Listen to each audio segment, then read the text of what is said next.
సిప్ల వైపు కొంతమంది వెళ్తుంటారు, లంసమ్ అమౌంట్ ఉంది కదా, అన్నీ కలిపి ఒకేసారి ఇన్వెస్ట్ చేద్దాం. మీరే సజెస్ట్ చేస్తారు? కొంతమంది పెద్ద మొత్తంలో డబ్బు వచ్చినప్పుడు ఒకేసారి ఇన్వెస్ట్ చేస్తూ ఉంటారు. ఒక 6 నెలలు ముందు పెట్టారనుకుందాం, సెప్టెంబర్ అక్టోబర్ అలా పెట్టారనుకుందాం, వాళ్ళ అమౌంట్ -20% కూడా అయితే. సో లంసంలో ఏంటంటే మనం మార్కెట్ని టైం చేయగలగాలి. ఇప్పుడు టైమింగ్ అన్నారు, దాన్ని ఎలా ఐడెంటిఫై చేయొచ్చు అంటారు? మార్కెట్లో మనకి 2 ఇండెక్స్లు ఉంటాయి, నిఫ్టీ 50, సెన్సెక్స్ అని. అంటే మనం కనుక మార్కెట్ని కరెక్ట్గా టైం చేయగలిగితే హ్యూజ్ ప్రాఫిట్స్ వస్తాయి. కానీ టైమింగ్ కనుక రాంగ్ అయితే హ్యూజ్ డివాస్టేటింగ్ ఎఫెక్ట్ ఉంటుంది. సో రెండింటికి అయితే ఉన్నాయి, అడ్వాంటేజెస్ ఉన్నాయి, డిసడ్వాంటేజెస్ కూడా ఉన్నాయి. రెండింటికి వాటి ఓన్ అడ్వాంటేజెస్ ఉంటాయి. నమస్తే, నేను Kavitha, welcome to I dream.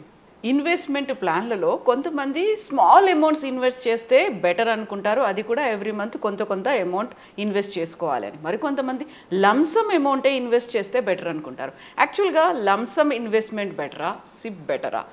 మనం మాట్లాడుకుందాం. మనతో పాటుగా ఉన్నారు ఫైనాన్షియల్ ఎక్స్పర్ట్ సాయిరామ్ గారు. సాయిరామ్ గారు, నమస్తే అండి. నమస్తే మేడం. సో మనం ఇన్వెస్ట్మెంట్స్ అనగానే చాలా మంచి ప్లాన్స్ ఉన్నాయి, బోల్డని ఆఫర్స్ ఉన్నాయి, ఇలాంటివన్నీ అనుకున్నప్పుడు సిప్ల వైపు కొంతమంది వెళ్తుంటారు, లంసమ్ అమౌంట్ ఉంది కదా, అన్నీ కలిపి ఒకేసారి ఇన్వెస్ట్ చేద్దాం. మీరే సజెస్ట్ చేస్తారు?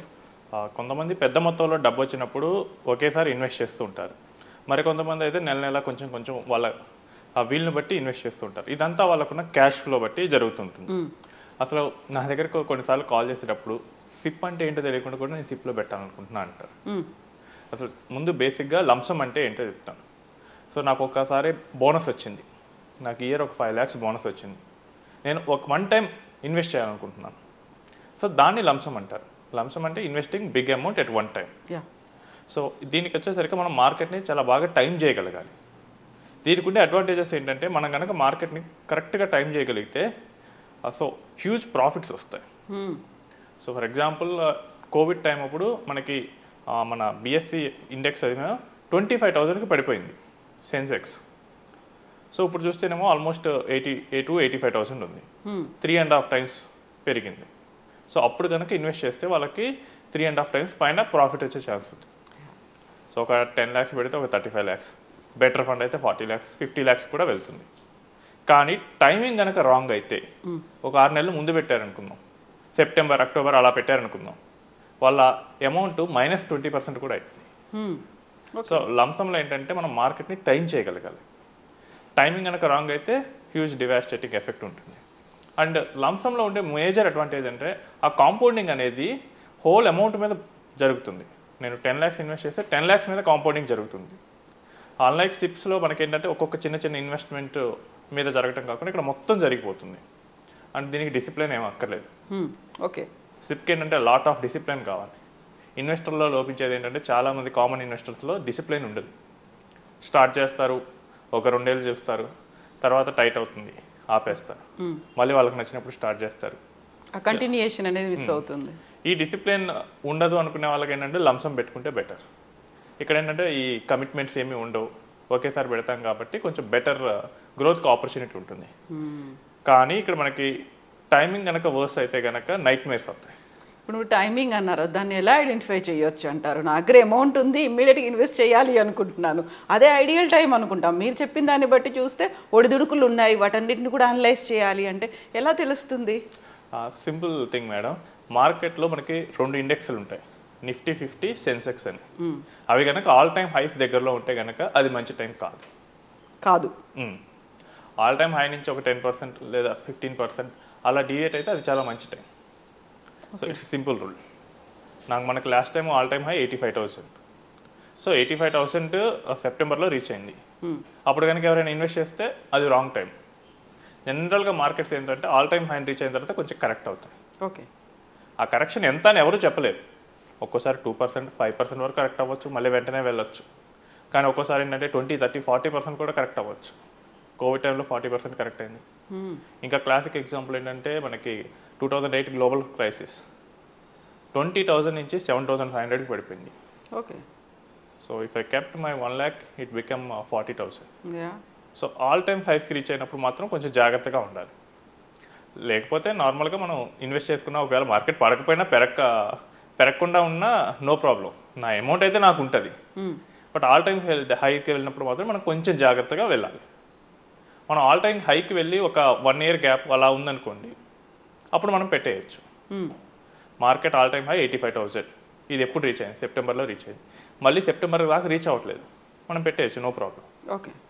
బట్ ఫస్ట్ టైం రీచ్ అయితేనే మనం కాషియస్గా ఉండాలి. నెక్స్ట్ అదే సిప్కి వచ్చేసరికి నేను నెల కొంత అమౌంట్ నేను పెట్టుకుంటే వెళ్ళిపోతాను. నాకు అది ఆల్ టైమ్ హై అయినా ప్రాబ్లం లేదు, ఆల్ టైమ్ లో అయినా ప్రాబ్లం లేదు. ఫర్ ఎగ్జాంపుల్ నేను నెలకు 10,000 రూపాయలు మార్కెట్లో మొదలు చేద్దాం అనుకుంటున్నాను. సరే, మార్కెట్ ఆల్ టైమ్ హైలో వెళ్ళింది. ఆ నెల మాత్రమే కదా, నా 10,000 మాత్రమే కదా ఆల్ టైమ్ హైలో క్యాప్చర్ అయ్యేది. నెక్స్ట్ మంత్ పడిపోతే నేను మళ్ళీ పెడతా కదా, నాకు ఎక్కువ యూనిట్స్ వస్తాయి. ఒకవేళ ఆల్ టైమ్ లోకి వెళ్ళింది అనుకోండి, ఆ ఒక్క మంత్ మాత్రం నాకు అడ్వాంటేజ్ ఉంటుంది, తర్వాత మంత్ మళ్ళీ పెరుగుతూ ఉంటుంది. కాబట్టి సిప్ అనేది మార్కెట్ యొక్క టైమింగ్ని పట్టించుకోదు.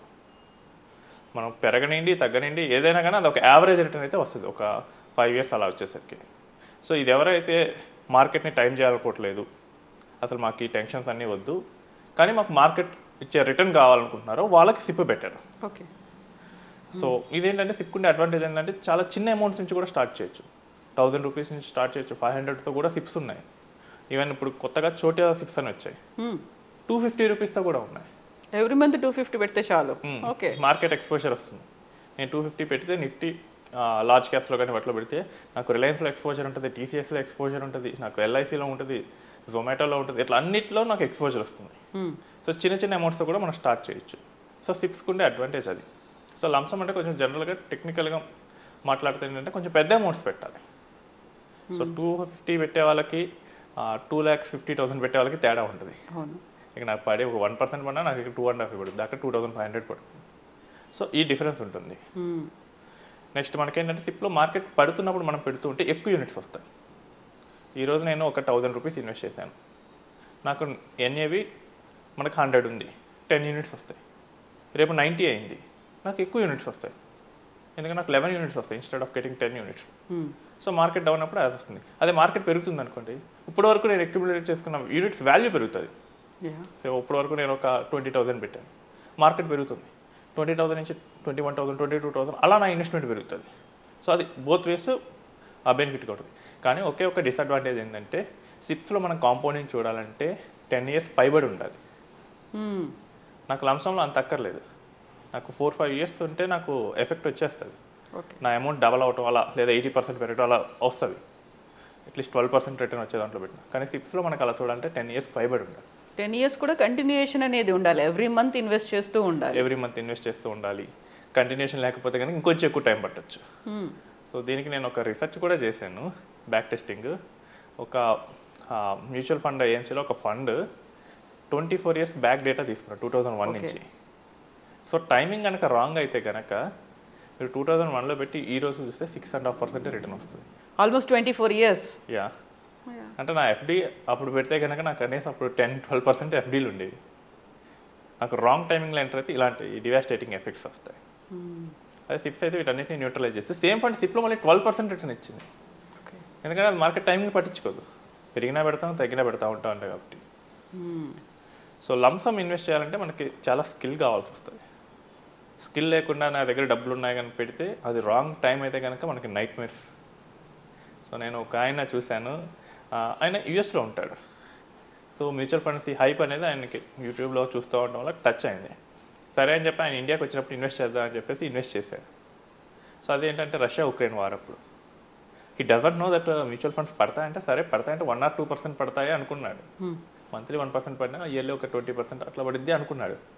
బట్ ఆయన పెట్టిన విత్ ఇన్ ఏ మంత్ 20% పడింది. ఓకే. ఈ నెవర్ అండర్స్టాండ్ ఇట్.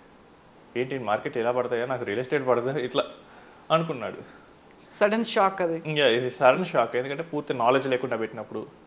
సో చాలామంది ఇన్వెస్టర్లు ఏంటంటే పూర్తి నాలెడ్జ్ లేకుండా పెడతారు మార్కెట్స్ గురించి. మార్కెట్స్ పైకి ఎలా తీసుకెళ్తాయో కిందకు కూడా అలానే తీసుకెళ్తాయి. వాటి గురించి పూర్తి అవగాహన ఉన్నప్పుడు లంసమ్ ద్వారా పెట్టుకోవచ్చు.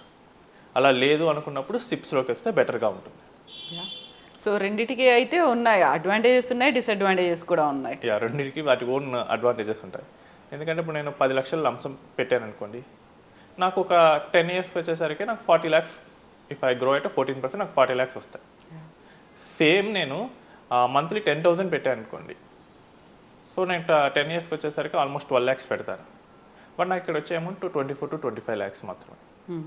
అంటే నాకు లంసంలో ఒక ఆల్మోస్ట్ ఒక 15 lakhs ఎక్కువ వచ్చింది. ఎందుకంటే నా లంసంలో నేను నా డే 1 నుంచి నా 10 lakhs పెరుగుతుంది. ఇక్కడ ఏంటంటే నా డే 1లో నా 10,000 ఉంది, నెక్స్ట్ ఫస్ట్ మంత్ తర్వాత 20,000. సో నాకేంటంటే నా అమౌంట్ మార్కెట్లో ఉన్న టైం తగ్గుతూ ఉంటుంది. సో లంసంకి వచ్చేసరికి ఎక్కువ టైం ఉంటుంది. సో నేను కరెక్ట్ టైం చేయగలిగితే లంసమ్ ఈజ్ ద బెస్ట్.